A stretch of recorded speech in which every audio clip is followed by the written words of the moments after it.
Hello, welcome to KV Globe. Myself Kavya Singh. आज 5 सितंबर 2022 की class में जो करंट अफेयर हम डिस्कस करेंगे उसके टॉपिक है दुनिया की सबसे बड़ी अर्थव्यवस्था वाला देश, रिलायंस रिटेल के ब्रांड एम्बेसडर, महिला निधि ऋण योजना, सप्ताह में एक बार जो स्कूल होगा ये बैगलेस होगा, किस राज्य में होगा ये, ई गवर्नेंस पोर्टल ये जो समर्थ नाम का है इसको डिटेल में समझेंगे।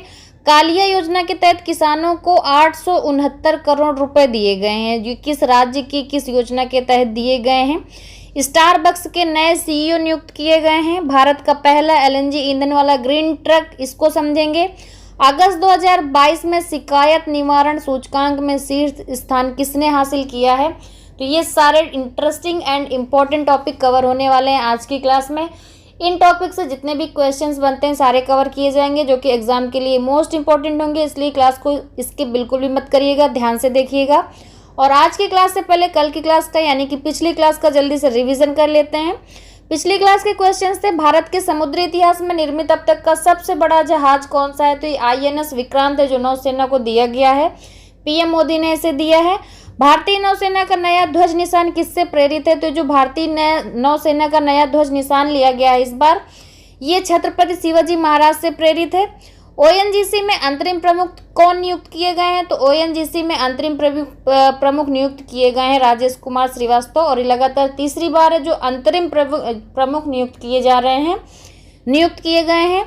जैव विविधता संरक्षण समझौता ज्ञापन पर हस्ताक्षर किए गए हैं नेपाल के साथ। चीन से 36 E-7B विमान आयात किस देश ने किए हैं। तो ये बांग्लादेश ने किए हैं। आकाशवाणी ने समाचार सेवा प्रभाग के महानिदेशक के रूप में किसे नियुक्त किया है। तो ये वसुधा गुप्ता को नियुक्त किया है। India's economy from Nehru to Modi या ब्रीफ हिस्ट्री, ये बुक किसने लिखी है।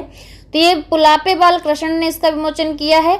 ये थे पिछली क्लास के क्वेश्चन जिनका हमने जल्दी से रिवीजन कर लिया है। अब हम आज की क्लास देख लेते हैं। आज की क्लास स्टार्ट करने से पहले आप लोगों के लिए एक क्वेश्चन है भारत की प्रथम बहुउद्देशीय परियोजना किस नदी पर बनाई गई थी।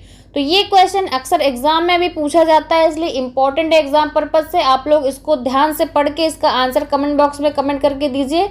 लास्ट में मैं आपको इसका आंसर बता दूंगी। भारत की प्रथम बहुउद्देशीय परियोजना किस नदी पर बनाई गई थी। अब हम आज के करंट अफेयर स्टार्ट करते हैं। पहला क्वेश्चन है, ब्रिटेन को पछाड़ भारत दुनिया की कौन सी सबसे बड़ी अर्थव्यवस्था बना है। तो इसका सही आंसर है ऑप्शन है 5वीं। ब्लूमबर्ग की एक रिपोर्ट के अनुसार भारत 2021 के अंतिम 3 महीनों में ब्रिटेन को पीछे छोड़ दिया है भारत ने, और 5वीं सबसे बड़ी अर्थव्यवस्था बन गया है। IMF द्वारा संकलित सकल घरेलू उत्पाद के आंकड़ों पर आधारित है। भारत सिर्फ अमेरिका, चीन, जापान और जर्मनी से पीछे है, ब्रिटेन को पीछे छोड़ दिया है। 2022-23 में भारत की अर्थव्यवस्था के 7% की दर से बढ़ने का अनुमान है, और भारत ने 2021-22 में 8.7% की वृद्धि दर्ज की है। तो ब्रिटेन को पछाड़कर भारत दुनिया की 5वीं सबसे बड़ी अर्थव्यवस्था बन गया है। नेक्स्ट क्वेश्चन है, हाल ही में रिलायंस रिटेल ने परफॉर्मेक्स के लिए ब्रांड एम्बेसडर किसे नियुक्त किया है। तो रिलायंस रिटेल ने जसप्रीत बुमराह को नियुक्त किया है ब्रांड एम्बेसडर। इसका सही आंसर हो जाएगा option D, Jasprit Bumrah. Next, महिलाओं के लिए महिला निधि ऋण योजना किस राज्य सरकार ने शुरू की है। तो ये जो महिला निधि ऋण योजना है किस राज्य में शुरू की गई है। राजस्थान में शुरू की गई है। राजस्थान के जो मुख्यमंत्री इस समय अशोक गहलोत हैं, इन्होंने महिलाओं के लिए ऋण योजना महिला निधि की शुरुआत की। इसका सही आंसर हो जाएगा ऑप्शन ए। ये नए व्यवसाय शुरू करने के लिए महिलाओं को ऋण की उपलब्धता सुनिश्चित करने के लिए शुरू की गई है, यानी कि जो नया व्यवसाय शुरू करेंगी महिला उनको इसमें ये लोन दिया जाएगा इस योजना के तहत। ये योजना 48 घंटों के भीतर 40,000 रुपये तक और 15 दिनों के भीतर 40,000 रुपये से अधिक के लोन को जो है वितरित करेगी। तेलंगाना के बाद राजस्थान महिला निधि योजना स्थापित करने वाला देश का दूसरा राज्य बन गया है। तो अगर आपका क्वेश्चन आता है कि महिला निधि ऋण योजना स्थापित करने वाला पहला राज्य कौन सा है, तो तेलंगाना है। और महिला निधि ऋण योजना स्थापित करने वाला देश का दूसरा राज्य कौन बन गया है, तो ये राजस्थान बन गया है। तो इसमें आपके 2 क्वेश्चन आपके कवर होते हैं। और महिला निधि ऋण योजना के तहत किसको लोन दिया जाएगा। तो जो नए व्यवसाय शुरू करने के लिए महिलाओं को इसमें लोन दिया जाता है। नेक्स्ट है, किस राज्य में सप्ताह में एक बार स्कूल बैगलेस होंगे। तो मध्य प्रदेश सरकार ने स्कूल जाने वाले बच्चों को सप्ताह में एक बार बैग न ले जाने की छूट देने के लिए फैसला किया है। मध्य प्रदेश स्कूल शिक्षा विभाग ने हल्के स्कूल बैग की नीति प्रस्तुत की है, उनके भार को कम करने का फैसला किया है। इसके तहत विभिन्न कक्षाओं के लिए निर्धारित वजन के स्कूल बैग की सूची स्कूलों के नोटिस बोर्ड में लगा दी जाएगी। तो इसका सही आंसर हो जाएगा ऑप्शन सी, मध्य प्रदेश। मध्य प्रदेश में सप्ताह में एक बार स्कूल बैगलेस होंगे।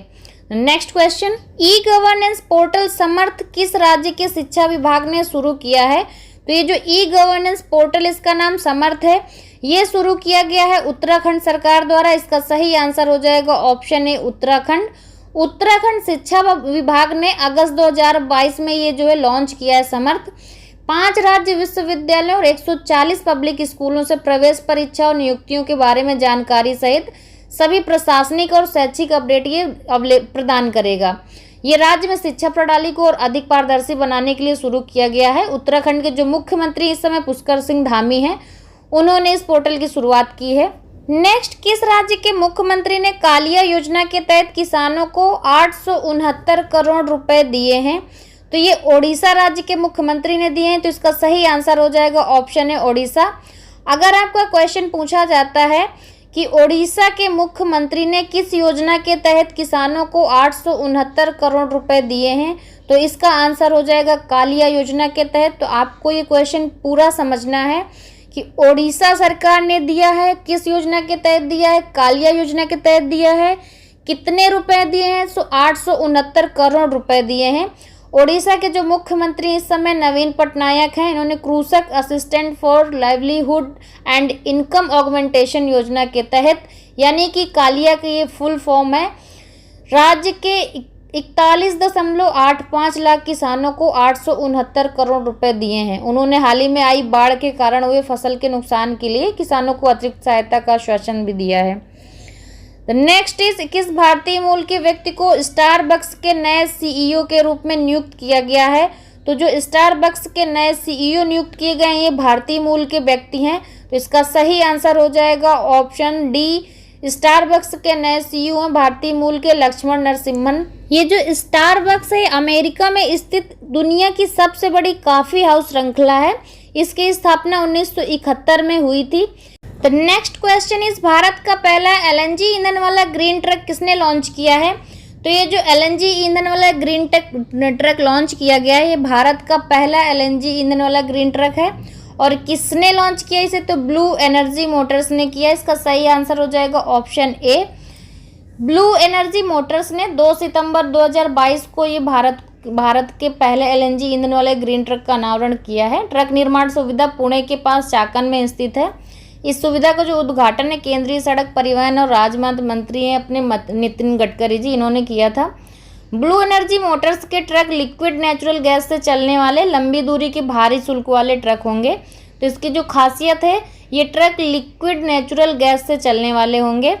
द नेक्स्ट क्वेश्चन, अगस्त 2022 में शिकायत निवारण सूचकांक में शीर्ष स्थान किसने हासिल किया है?